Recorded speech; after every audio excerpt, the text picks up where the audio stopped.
We're going to do an update video on our Is Jeff Snider Wrong About Inflation? Because surprisingly, we got a decent amount of comments and a lot of people that think that they knew our thesis perfectly and Jeff's, and they think that we were wrong about our statements, which is incredibly fair. If you think we are wrong, please call us out. But here's the deal. I don't think we were, because I agree with Jeff with virtually everything he says. We are just talking about two different styles of inflation and deflation. Just to recap, I think Snider is correct.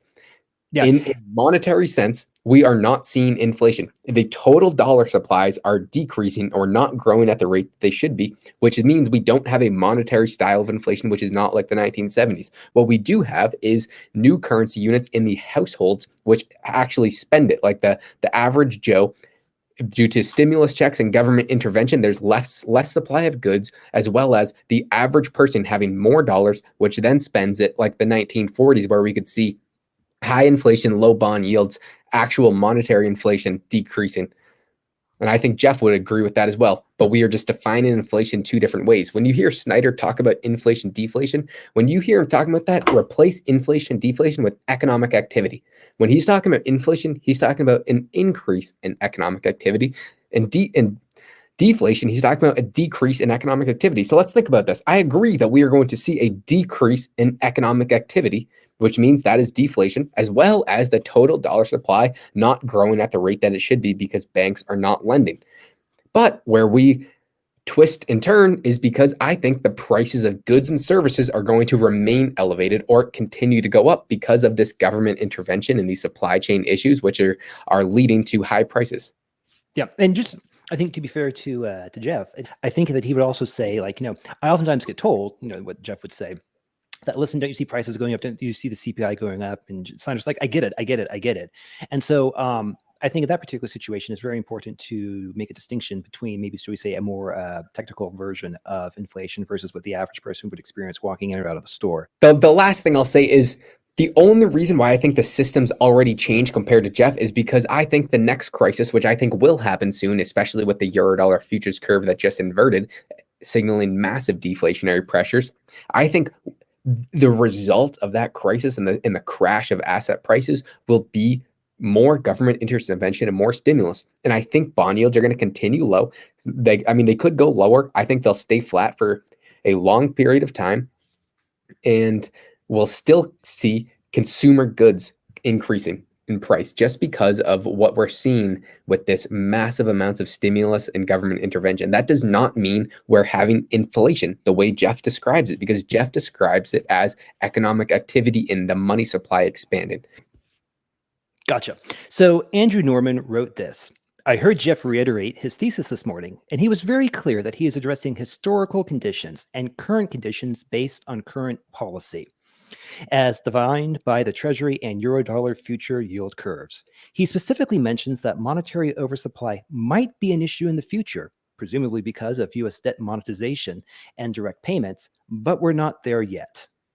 The key point I'm looking at there is monetary oversupply. He's still talking about the actual money supply increasing more than what we're seeing. As everyone, it's almost common knowledge that M2 is not the money supply. M2 is just a fraction of the total dollars in the real economy in the globe.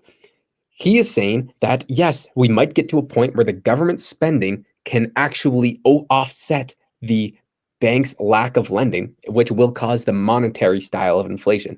But that does not mean we're not going to see inflation of goods and services. That just means we're not going to have the definition of the monetary supply increasing. I have not asked Jeff this directly, so this is just my guess on what he would say. If the government spends more money directly to the consumer, like you and I, via stimulus checks, then that is going to have an increase on goods and services.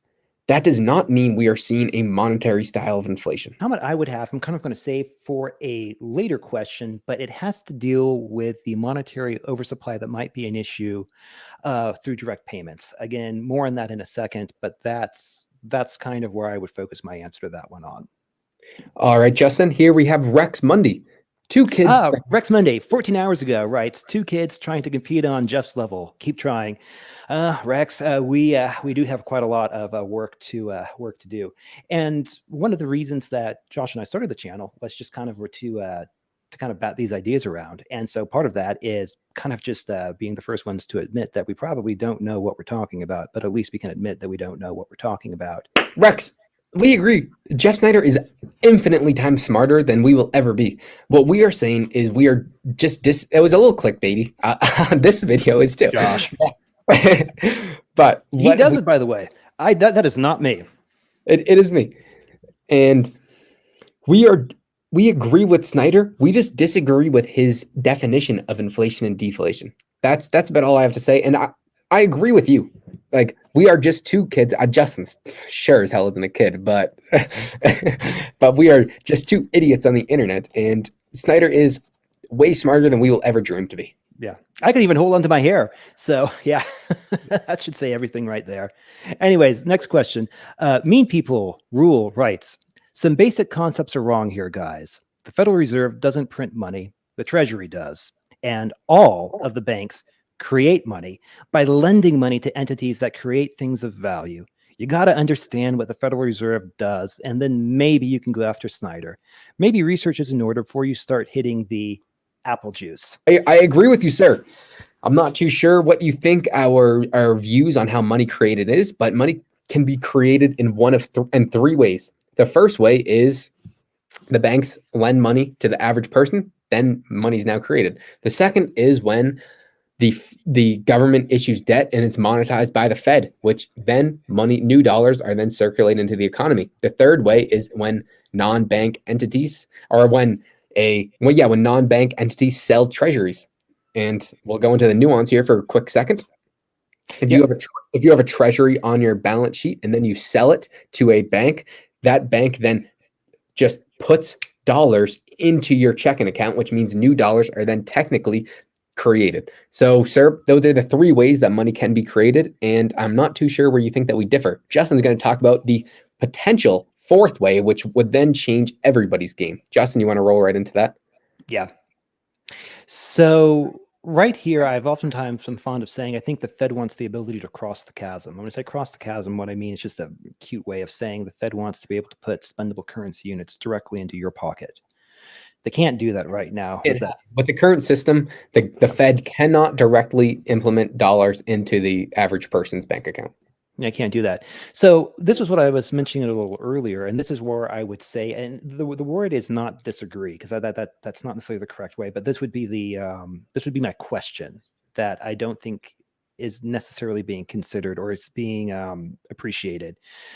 I think that the Federal Reserve wants the excuse, or that is to say, it wants to give the politicians the excuse to change the law so the chasm no longer exists. And so if you look at this next slide that's coming in right here, I think the Federal Reserve wants to cross the chasm. That is, they want to be able to issue, CBDCs directly to you, directly to me, directly to businesses, whoever. Stuff that can be spent straight into the real economy, not wholesale bank money. That is, the Fed can, I guess, supposedly still issue bank reserves if they want to do that. But more importantly, they can issue the real deal, spendable units of currency. They can't do that right now. That's because of the chasm.